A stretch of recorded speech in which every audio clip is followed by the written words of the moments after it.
Capitalism exploits the poor.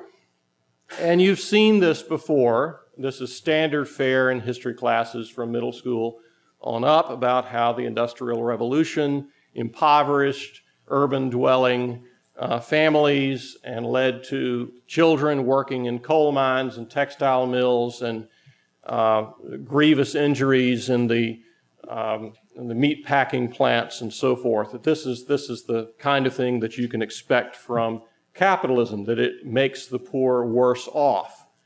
I think that the problem here is a little bit of a memory problem, that we forget what life was like before the Industrial Revolution. We forget what life was like, in other words, before the market economy began to be predominant in Europe and then eventually elsewhere in the world.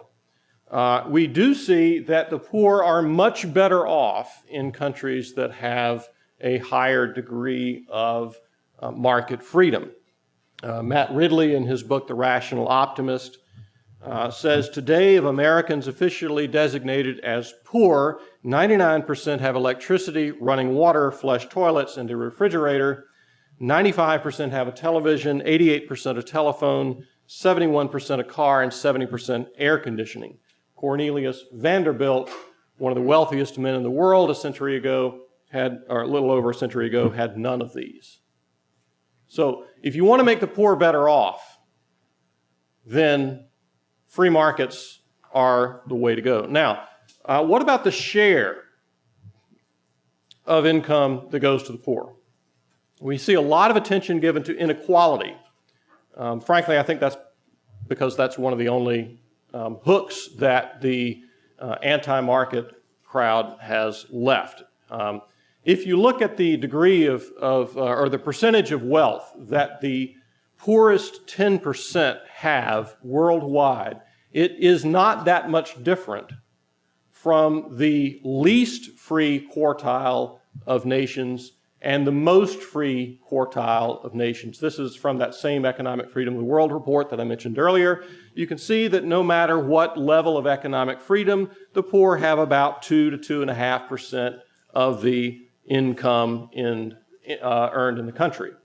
However, 2.5% of a small number is a lot smaller than 2.5% of a large number. And so if you look at the income level of the poorest 10%, you get something very different.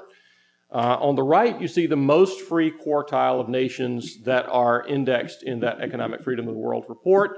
Not all countries made it into that report. For example, Cuba's not there, North Korea's not there. I could guess which quartile they'd show up in, but you can see that if you are in the poorest 10% in the most free nations in the world, your income is likely to be about $11,400 a year, whereas if you are in the least free quartile of nations, it's more likely to be about $1,200 a year. Big difference. All right, here's one that I have heard frequently, including from some close family members of mine. Socialism works in Europe. You heard this during the campaign, the presidential campaign this year, and you've seen a lot of talk about how great it is in Denmark and how great it is in the Netherlands, and they're socialist, and therefore we should be socialist too.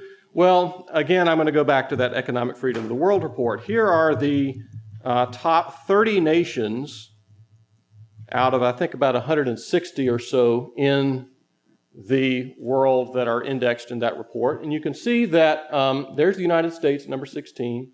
You see a lot of European nations that are in that top group as well. The Netherlands is there at number 30, Germany's 29, Norway and Luxembourg 28 and 27, and Denmark's number 22, and so forth. So that puts these European nations well within the top quartile of economic freedom. And what we really see is the difference between the European economies and the US economy is the kind of socialism that is there and not so much the level of socialism. The United States on the 0 to 10 score of economic freedom ranks or has a score of 7.73. The Netherlands is 7.48. Denmark is 7.58. Within that aggregate number, I really shouldn't use the term aggregate number in an economics, Austrian economics conference, but I guess I did. The Netherlands is number 9, well above the United States on their legal system and property rights. They're number 15 on their monetary system. They're number 8 on the freedom to trade internationally. Now, they're very low on the overall size of government. They're actually number 155 out of 157. So the Netherlands has a very large government, a large welfare state, but that is offset by some of the salutary effects of other areas of relative freedom.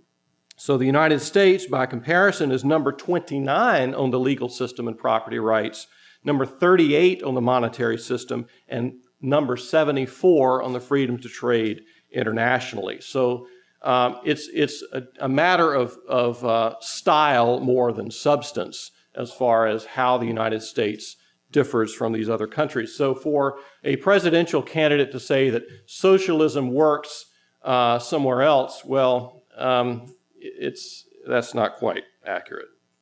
And if you look at the lowest group within the same index, you see a lot of countries which would not be very high on my list of places to immigrate if I ever left the United States.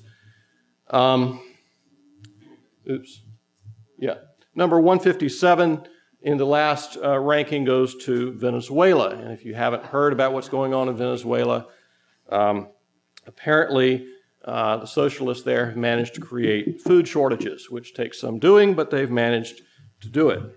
Also, Syria, Chad, Libya, and the Republic of the Congo make it to the bottom of that list. You don't see a lot of European countries there. I think there's one on the list, if I remember correctly. Ukraine, yes, tied with Ghana. Ukraine has made very little economic progress since independence from the Soviet Union. George Yete, who's the chairman, or president rather, of the Free Africa Foundation, says Africa is poor, and you see a lot of African nations represented here. Africa is poor because she is not free. That's sort of his motto for explaining the African situation. Africa is improving a great deal, much more so than many people recognize, but the reason for their poverty is not some sort of lack of foreign aid, it is a lack of free markets. So number 3 is capitalism is unjust. First of all, we have to decide whether we're talking about inequality or the well-being of the poorest fraction of the society. As we saw in one of the previous graphs, the poorest 10% get about 2 to 2.5% of the income, regardless of the level of economic freedom, but the 2.5% of a large income makes the poor relatively well off in countries that have more economic freedom. Now this is, as Hayek said, due to the fact that when a nation gains economic freedom, the new production that takes place tends to be directed at satisfying the desires of the masses. If you were to go back to the period of feudalism in Europe, you might have found the top 0.01% living with a great deal of wealth, the vast majority of people living in what we would clearly see today as poverty. But as the market system began to take root in Europe, the real beneficiaries of this were the poor and the middle class. Hayek says, once the rise in the position of the lower classes gathers speed, catering to the rich ceases to be the main source of great gain and gives place to efforts directed towards the needs of the masses. Those forces which at first make inequality self-accentuating thus later tend to diminish it. Now, we do see some increased inequality. For example, there is increased specialization, global trade, and so forth that leads to a kind of superstar effect. So if you look at, for example, a microcosm of that would be the payment of actors. There are a few actors at the very top of their profession that make very high incomes, and then there are a lot who are waiting tables while they're waiting for their big break. There are very few that are playing Major League Baseball and earning huge salaries, and many, many who are laboring in the minor leagues waiting for their big break. And what we see is a kind of bifurcation of incomes as some people manage to sell their services to a very, very large audience. There's increased immigration. Immigrants tend to have lower incomes, and if you have a country with increased immigration, you're going to tend to see more inequality from that factor alone. Also, we see some, I hesitate to use this word, but sociological effects as well. High earners tend to marry each other more than they once did. One set of my grandparents was comprised of a college graduate and an 8th grade graduate. You don't see that nearly as much anymore. College graduates tend to marry college graduates and so forth. However, we do see some evidence of decreased inequality in some cases. IQ score spreads are shrinking as the low scores are rising. Matt Ridley points out that British aristocrats were 6 inches taller than the average height in 1800, and today that class is less than 2 inches taller. There's been, and there's more data. I mean, this is not the only that's pretty thin evidence, but there are a lot of other data that I don't have time to go through here that indicates that in some cases inequality is decreasing in some important dimensions.